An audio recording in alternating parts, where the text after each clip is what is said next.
The children's plan was bold, ill-formed, and likely to fail, and all of them knew it. They also knew they must act now, or never. Tomorrow, then, Sticky said, hurriedly grinding a plant root between two rocks. When he was finished, Constance swept the powder into a small bag and handed him another root. Yes, tomorrow, said Kate, standing guard on the hilltop, a few yards up the path. And let's hope it's not too late. I wouldn't want it to be any sooner, said Constance. I don't particularly look forward to tomorrow. She contemplated a few pulpy grains of crushed root clinging to her fingertips and resisted, for the 20th time, the temptation to see what they tasted like. Sticky had warned her that wild chuckroot, or Euphorbia upchuckuinhi, as it's more widely known, was a powerful emetic. Constance had never heard the word emetic, but for once she hadn't required an explanation. It was clear from their plan, and from Sticky's mischievous grin, that by tomorrow most of the students at the institute would be barfing up their suppers. Those suppers had yet to be eaten, however. It was the end of the school day, not yet supper time, and the uneasy members of the Mysterious Benedict Society were the only children outside in the chill air. The other students were either in their rooms studying or watching television, but the moment class was dismissed, Sticky had led his friends up here, just over the top of the hill beyond the gym. It was here, on the day they'd encountered Mr. Bloomberg, that Sticky had spotted the patch of wild chuckroot, along with various other plants whose Latin names he rattled off and the others promptly forgot. This should be enough, Sticky said, grinding up the last bit of root. He dusted his hands vigorously. Then, considering what would happen if he absent-mindedly touched his lips, then absent-mindedly licked his lips, Sticky dusted them again. And a few minutes later, when the children were gathered on the hilltop, he dusted them again. I'm actually starting to feel guilty about this, can you believe it? Maybe it means you still have a conscience, Reynie said. Kate snorted. Or maybe it means you're sympathizing too much with the enemy. Personally, I don't feel the least bit guilty for sending a bunch of bullies on an emergency trip to the bathroom. Sticky wiped his hands on his pants. Don't let your feelings make you too ambitious on this one, Kate. If you overdo the DOS, you might hurt somebody. And it isn't just messengers getting the stuff, Reynie reminded her. That would be too suspicious. It has to be everybody. Kate rolled her eyes. Who needs parents when I have you too? Don't worry, I won't kill anyone. And I promise not to enjoy it the tiniest bit if Martina turns green. Guilty or not, they all smiled at the thought. So let me just review the plan, Constance said. The other messengers will get sick and won't be able to do their sessions with the Whisperer, so you boys will get your turn early. When you get called for your session, Kate and I will sneak away somehow and wait outside the door to the Whispering Gallery. Now, how exactly are we supposed to do that? What if we're in class? We haven't worked that part out yet, Reynie admitted. Right, said Constance. And then one of you will push the button that opens the door, even though the button is on Mr. Curtin's wheelchair. How are you going to manage that? We haven't figured that part out yet either, mumbled Sticky. I see. And then, after all this has been magically accomplished, Kate and I will rush inside, and the four of us together will somehow defeat Mr. Curtin, ruin his Whisperer, and make our escape unharmed, even though we're on an island, and the bridge is guarded by recruiters. Any idea how this is going to happen? No, the boys said dejectedly. Kate shrugged. Okay, Constance said. I just wanted to be sure I understood the plan. Anyway, you can't count Milligan out, Reynie said. He'll be there to help us. Constance threw her hands into the air. How do you know? You haven't even left the note for him yet. Reynie rubbed his temples. I'm going right now, Constance. Okay? Be quick, Reynie, Kate said. I'll need all three of you to distract the helpers while I doctor the food. How are we supposed to do that? Constance asked, launching into a tirade about how ill-prepared they were, how little time they had, and how this plan was giving her a worse headache than the hidden message broadcasts did. So I ask you again, she concluded. Exactly how are we supposed to distract the helpers? Just be yourself, Kate said with a sigh. Reynie left the others arguing on the hilltop and hurried down toward the shore. He had insisted he be the one to hide the note. Kate would have loved to sneak down to the culvert again, but this was not a clandestine operation. It had to be done in the daylight. Reynie did take a route that made it difficult for him to be seen from the institute grounds, but if he was spotted, he'd invented a good explanation. In one pocket Reynie carried a note for Milligan that told him of their plan. In another pocket he carried a sketch of the island bridge, which Reynie had spent most of 2 class periods working on from memory. He was a fair artist and had felt modestly satisfied with the result until Kate glanced at it after class. Not good, he'd asked, seeing her brow wrinkle. It's okay, Kate had said tentatively. But the perspective's a bit off. See, if you just follow the line here, and darken those shadows there. In about 2 minutes she had produced a much better sketch than his own. Reynie scowled. I'll take yours, he said grumpily. Wouldn't want you to have gone to all that trouble for nothing. At the top of the sketch he'd printed the title, Your Favorite View. If he was caught, Reynie would say he'd gone to the shore for a better view of the bridge, so as to make the best possible drawing, the drawing, of course, being intended as a present for Mr. Curtin. Hurrying along at the bottom of the incline, just out of reach of the lapping water, Reynie patted his pockets anxiously. Both pieces of paper were there. Good. Now don't step in the water, he told himself. Wet shoes might draw suspicion. And be sure the note doesn't stick out when you leave it, cover it up completely with the rocks. And don't leave any footprints. It's a miracle footprints didn't sink us last time. Only poor old SQ spared us that disaster. Reynie found the culvert and marked off 20 paces from it. He looked around. Not a soul to be seen. There was no one on the bridge, the incline concealed him from the rear, and in front of him was nothing but water, and across it the mainland shore. It occurred to him that Mr. Benedict and his crew were probably watching him through a telescope right now. He stared toward the trees across the channel. No doubt they could see him. The question was whether he would ever again see them. Reynie gave a melancholy little wave, one part hello and one part goodbye, then bent and hid the note beneath 2 big rocks. Be sure, Reynie reminded himself. Had he stacked the rocks carefully? Had he made sure the note couldn't be seen? Had he left any telltale footprints in the sand? Satisfied on all counts, he hurried back the way he'd come, anxious to put distance between himself and the note. As he left the shore and started up the incline, Reynie considered what to do with the sketch. He didn't think he'd been spotted, but he should save it just in case. If someone confronted him about it later, he would have his excuse in his pocket. Reynie patted his pocket, but the sketch wasn't there.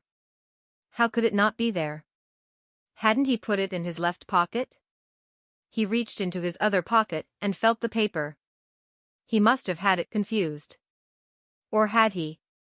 He took out the paper to be sure, then stared at it in disbelief. It was his note. He had left the sketch under the rocks. Now things were getting dicey. Kate needed his help, and it was almost time for supper. But they absolutely had to contact Milligan. You can do it, Reynie told himself. You'll just have to run. Reynie ran. Down the incline, watching his step on the rocks, careful not to get wet, careful not to leave prints. Soon he'd made his way back to the 2 stacked stones. He glanced quickly around, shore, bridge, water. All clear. Exchanging the note for the sketch, unfolding the note to be certain this time, he put the stones back, checked one last time for footprints, and ran off as fast as he could. 2 minutes later Reynie was alone on the plaza, breathing hard. He saw SQ Pedalian appear from behind the Institute control building, but there was no way SQ could have seen him, and there was no one else in view. Reynie wiped his brow. That was a lot of excitement over nothing. He waved to SQ and hurried on, not wanting to get caught up in a conversation. No time for that. The others were waiting. As it happened, SQ was in a hurry, too. All day long he had been tormented by his mistake. How could he have been so foolish as to wipe out the spy's footprints? Such a ridiculous blunder.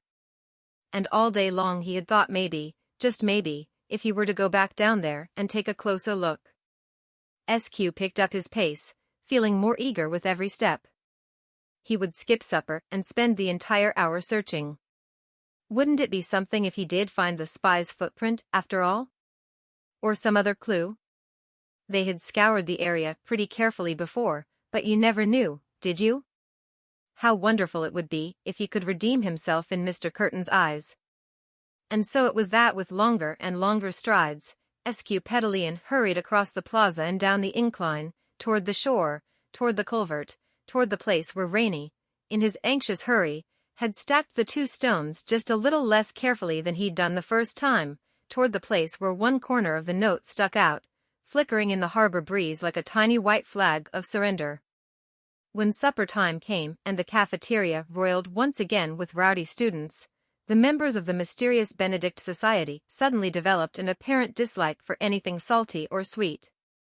They loaded up their trays as usual, to avoid suspicion, but carefully avoided touching their forks to anything but green vegetables. "You couldn't have saved even one kind of pastry, Kate?" asked Constance, screwing up her face to swallow a Brussels sprout. She barely managed it, gulping it down with plain water rather than her usual orange-flavored soda. "These might as well be poisoned." "Better safe than sorry," said Kate, through a mouthful of lima beans. "Anyway, I didn't have time to pick and choose, you know." All around the cafeteria, children were stuffing themselves with their usual favorites, greasy foods, savories, and sweet treats, and guzzling chocolate milk and soft drinks. Reynie, meanwhile, speared a dry lettuce leaf with his fork and thought, so far, so good. Despite his bland supper, despite the nagging message broadcast in his head, and despite the uncertainty of his plan, he felt a stirring in his heart, a good feeling that might pass for hope. Kate had spread the powder, Reynie had delivered the note to Milligan, and neither of them had been caught. At least some parts of the plan were going as hoped. It really was a good feeling. But it didn't last long. Jillson appeared in the cafeteria, a jubilant grin on her face, and came straight over to their table. Without asking, she crowded herself into a seat between Reynie and Kate, her wide shoulders forcing them to draw their arms close together over their trays, like praying mantises, and snatched a cream puff from Kate's tray and said, "Hi, there, squirts." Kate frowned, but only out of principle. Privately she was delighted. "Help yourself," she said coolly. "Thank you, I will," Jillson said, gulping the cream puff down. "Listen, I have good news and bad news, and I thought you kids would be particularly interested. You heard about SQ's bungling the spy business, right?"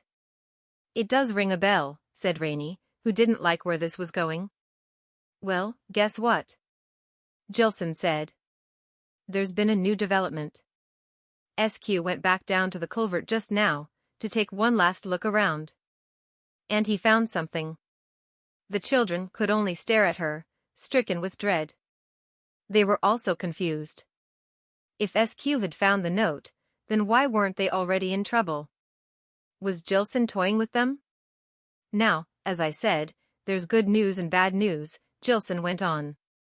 Feeling as if they'd just been given very bad news indeed, Reynie had to stop himself from asking what the good news was. "The bad news," Jillson said, "is that what SQ found, a curious piece of paper, was destroyed before he could read it." "That's terrible," the children cried, trying to cover their relief. It was too plain on all their faces, and they knew it. Luckily, Jillson didn't notice. She placed a hand on her belly and frowned. After a moment she belched, smiled with satisfaction, and continued, "Don't worry, the good news makes up for it. The spy's been caught." The children looked at one another. "Caught?" Jillson belched again and scowled. "Must have eaten too much pudding." "Yes, caught like a rat in a trap. Turns out it was a man disguised as a helper." came out of now here, snatched the paper from SQ, and tried to run away. But Jackson heard SQ shouting for help, and some recruiter's son the bridge had seen it happen, so in no time they had the spy surrounded. He tried to fight them off, but he was no match for our guys, I can tell you. He's in a classroom right now, under heavy guard. Reynie felt as if he'd been kicked in the belly. They had lost Milligan. Why are you telling us this, Jillson? Well, I have to admit I was surprised. Martina had convinced me that Kate was the spy. She was disappointed to learn otherwise.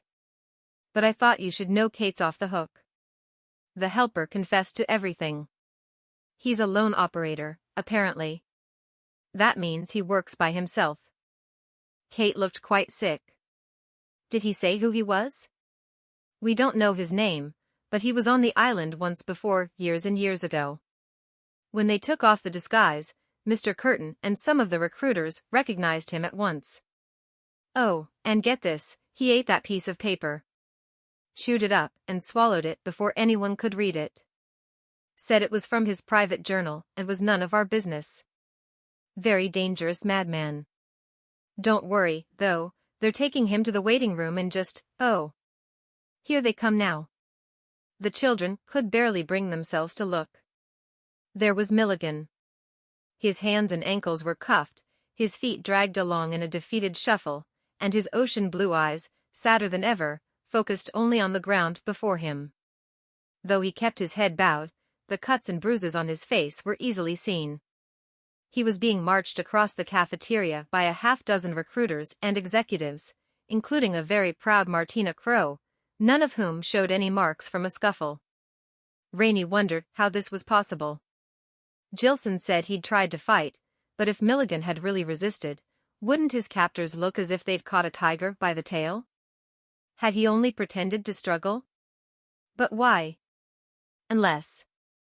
Suddenly Reynie understood. Because SQ had glimpsed the note, Milligan had chosen to be caught. He'd wanted a chance to confess, a chance to make up a story about that piece of paper. A note would have suggested someone else had written it, another spy on the island, but a page from a private journal pointed only to Milligan himself. Yes, he had wanted to convince Mr. Curtin he was working alone, had wanted to take suspicion off the children. He had sacrificed himself for them. As Milligan passed through the cafeteria, the whole place erupted in applause for the executives and recruiters, then horrible boos and jeers for the captured spy. The miserable man was led past their table, right past the grateful and heartbroken children he'd saved, but never did he look up or reveal any awareness of them. Boy, doesn't he look glum? Jillson said. Kate started to speak, but a catch in her voice made her words incomprehensible. She was thinking exactly what her friends were thinking. Milligan had said he would die before he let any harm come to them.